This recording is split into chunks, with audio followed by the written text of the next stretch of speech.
Welcome back to the Padilla Family Homestead. Today we're in the kitchen working on a few projects. I'm going to break this video out into sections as long as I do the recording right for that.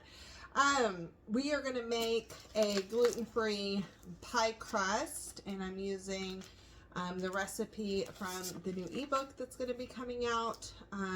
But we love this. We use it for pot pie. We use it for hand pies. We use it for all kinds of things.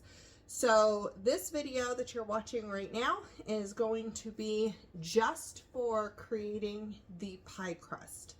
And then I will have videos coming out afterwards on how to use it to make, take the completed pie crust and make hand pies, and then the completed pie crust and make pot pie. So this one is just going to be the pie crust because really pie crust can be used in many different ways for pies. Sometimes you need to bake them ahead of time. Sometimes you need to start with them with just the dough. There's just different ways it's used. And so that application, this pie crust will do great for any of those applications. But we are going to work on actually building the crust itself and have it be super delicious, gluten-free, flaky, and just yummy. So we're going to get started. The first thing we need to measure out is 4.5 cups of gluten-free flour. I'm using the Bob's Red Mill 1-to-1 baking flour. Make sure this is closed. I always, because these bags settle, like the flour really settles. Since we're doing measuring cups and not weighing, it's important that you take it and kind of fluff it.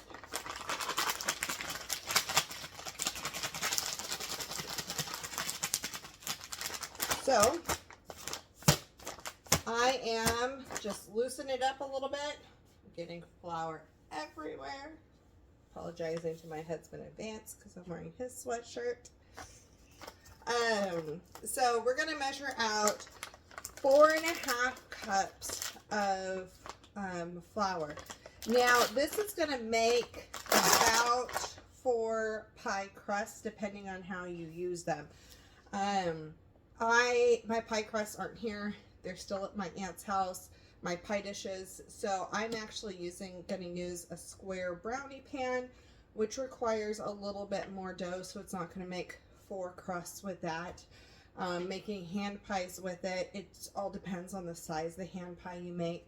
So a basic 9.5-inch pie dish, this will make 4 crusts. So you'll get a top and a bottom and a top and a bottom, or 4 bottoms. So we're going to get this measured out. This is 1/2 cup, so that works. And I kind of take it and just shake it even.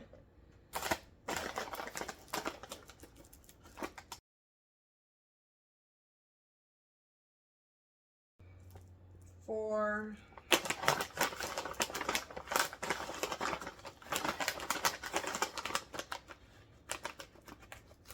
And a half. And I have a mess. Okay, the next thing we're going to add to this is 1 tablespoon of sugar.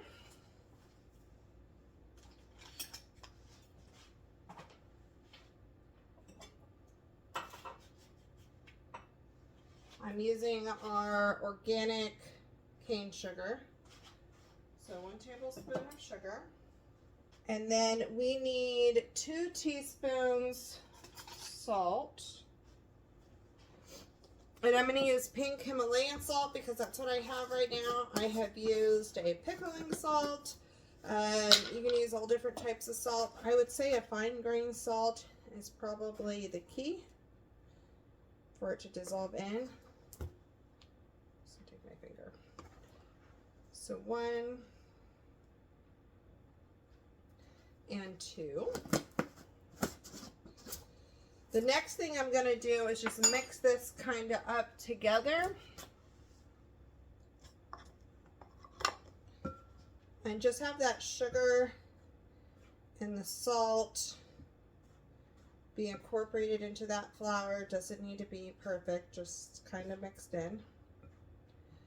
And now at this point, I'm going to go pull out 2 cups of butter out of the fridge. I don't want them sitting out ahead of time because I don't want it to start melting. We want the butter to melt when we're baking it. We don't want the butter to melt when we're handling it. I mean, there's going to be some softening, but overall you want it to be pretty firm still and see chunks of butter in your dough. So I'm going to go get that out. Okay, so 2 cups of butter is an entire pound of butter.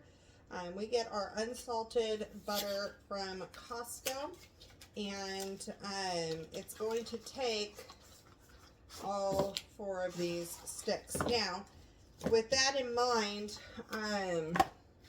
this is 4 pie things, so each one of these kind of feel emptier than they normally do. I've never had them kind of feel like this. It's like the corner is completely pushed down.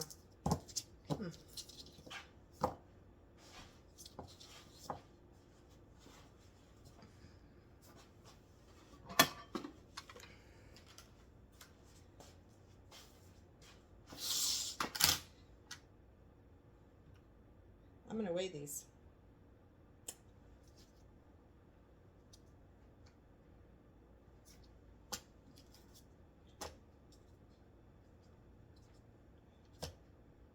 It's a pound, so we're good.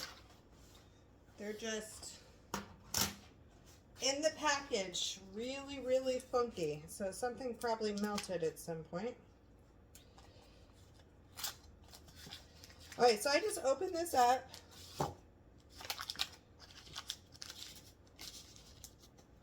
And I'm going to take a butter knife and I'm going to cut down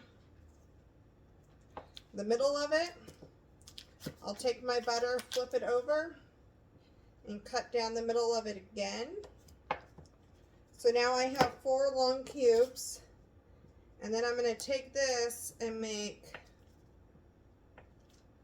little sections. And I'm going to put 1 stick in at a time and kind of coat it with the flour, and then move on to the next stick. So the reason why I'm coating it with that flour is we're going to use a pastry blender to kind of cut that in, and it sticks to the pastry blender if you don't have flour coating. So if you're finding that your butter's just sticking to that, keep coating it as you're going, and tossing it into the butter, because it does make a difference in how easy it is to cut the butter in.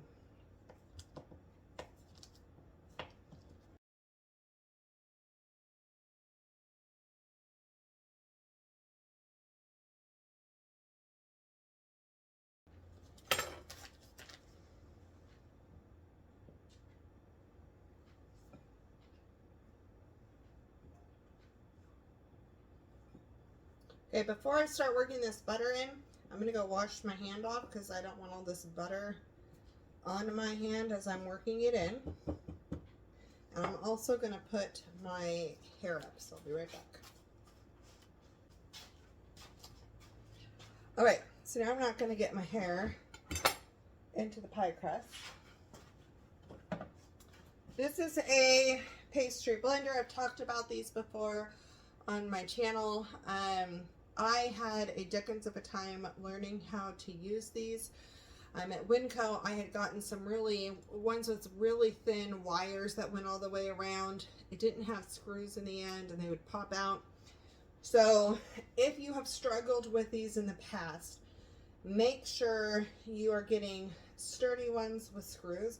It'll make your life so much easier. So this, even because I'm working with really cold butter, these may push in a little bit, but they pull like right back out. They clean up nicely. I can put a lot of effort into this.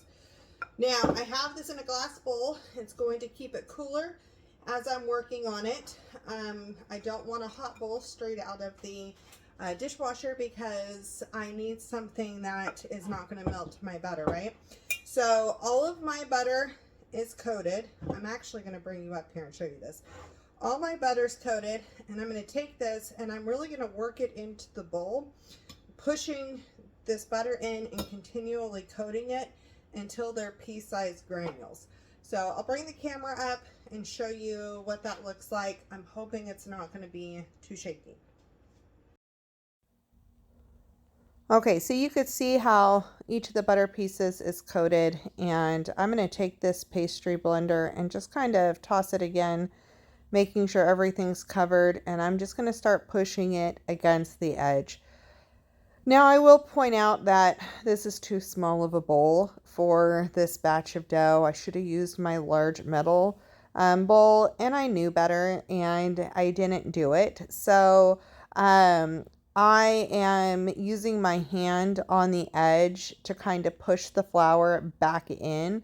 And then I also at one point used the silicone spatula to pull the edges back down, because as you push down really hard, it's pushing everything away from it. And right now that's all super powdery flour. And you can see as I'm pushing in, I kind of shake it around a little bit. I'm dropping the butter off of the pastry blender back into the bowl, and I'm getting it back in coated with flour. So before I press again, it's completely coated with flour. Now this process can take a little bit of time. I do have a disc that kind of slips out a little bit in my neck, and I end up having to switch hands because it makes it easier for me to do. My daughter loves to help with this part of it. I switch back and forth. Sometimes my husband will try to help me do this part. So many hands make light work on getting it done, but don't be afraid to switch hands or do whatever it is to make your life easier. And you're just going to keep going until everything is kind of pea-sized. You can see here through the magic of speeding up the camera that it is pretty much done at this point, and we're going to get ready to move on to the next step of this process.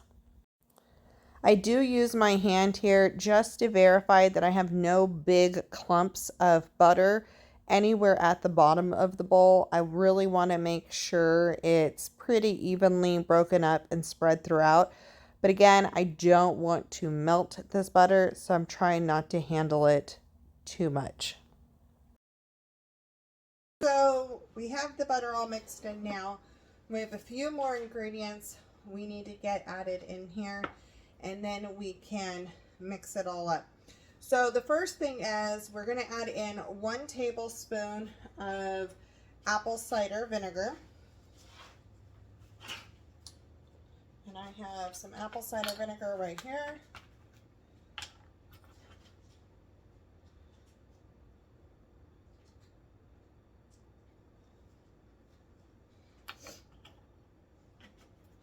And then we are going to add in 2 eggs beaten.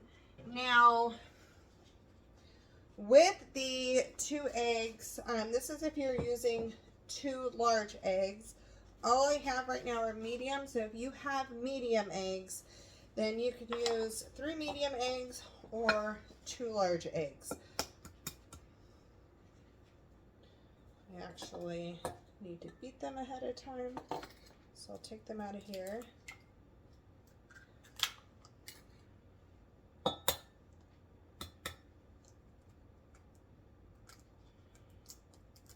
I just made a mess of that bag. Ooh, don't be sure.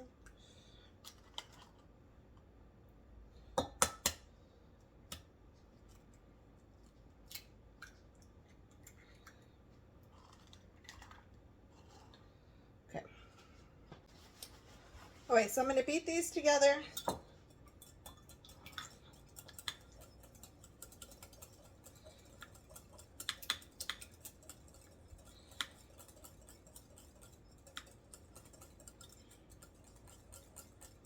And I'm going to add those in. And then I have 1 cup of ice water. Now I took a measuring cup and I put 4 pieces of ice in it. And then I added water to it. And while we've been cooking or mixing this, I have been letting it melt. And it's almost all the way melted. Now you're going to need 3/4 to 1 cup of water. I seem to always need that 1 cup. So that's pretty much just what I say. But we're going to add in the majority of this. And this cold water is going to help keep the butter cold and not melted. But it's going to get everything moistened up in here.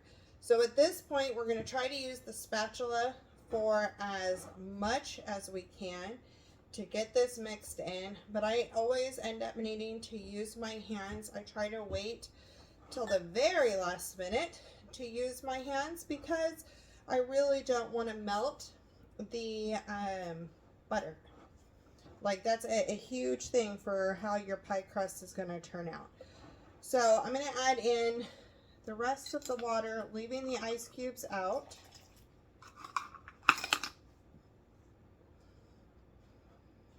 And then I'm going to go ahead at this point and go with my hands, which are clean. And I'm going to just kind of start squeezing this together and working it together. But again, we want to do this fast. We don't want to do this, we don't want it to take very long. And it just kind of needs to stick together. It doesn't need to be like a full dough. Just try to peel it off so it doesn't stay on my hands. I did this in a different bowl last time. I did it in a metal bowl last time, which was a lot bigger, and I think I needed a bigger bowl.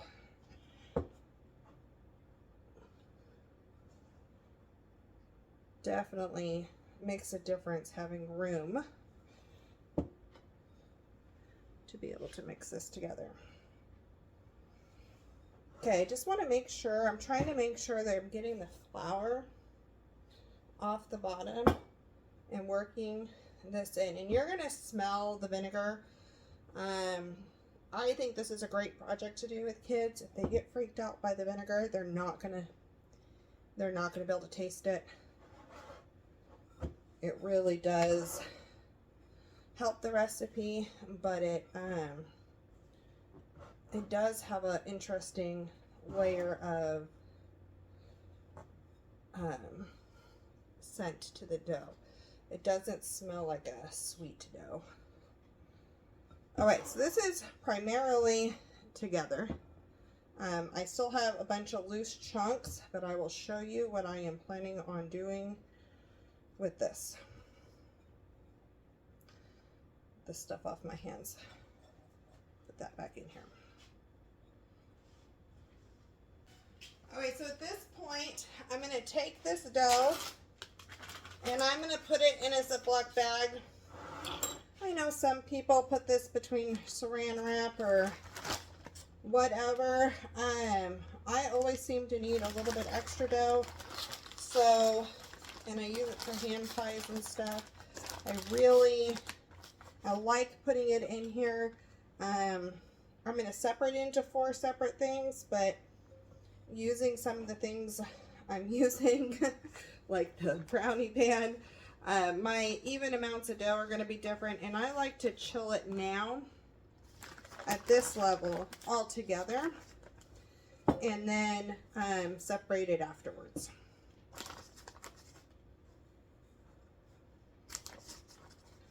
Okay. I'm going to go wash my hands again.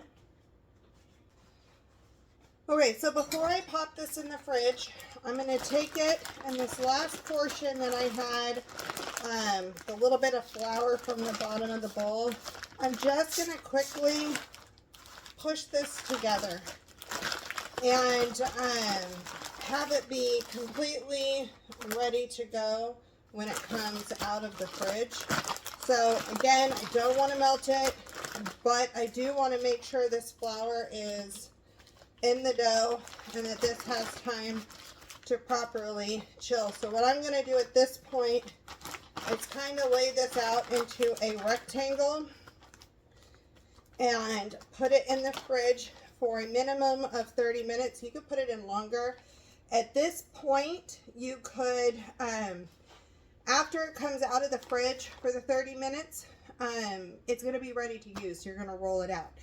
And you can, at that point, if you're separating it out, wrap it in saran wrap into 4 individual things. Say you only need 2 sections of it. Take the other 2, wrap them in saran wrap, stick them in a freezer bag, put them in your freezer or in your fridge. They'll last for a few days in the fridge. Otherwise, just put them in the freezer and let them thaw out in the fridge and be ready to use. Probably take them out the night before you want to use them. But that is how simple it is to make the pie dough. So I will bring you back on this video and show you when I am taking it and separating it into the 4 things and so forth, and my tips for that. But I'm going to go stick this in the refrigerator for the next 30 minutes or so, and then we'll be back. I'll point out, you can see all of the big butter chunks in here, which is just amazing. Super yummy. Okay, so it has been a little over a half hour and our pie crust is chilled. Now I am going to be using all of this pie crust tonight, so I am not going to be putting any into little discs. Now, I am going to bring you down and I'm going to show you kind of what that would look like, but also show you how I go about rolling out my pie dough. Now, I'm not going to roll it all out right now, but I'm going to show you how I do it because it seems to work amazing. Because I want to make this as easy as possible for you.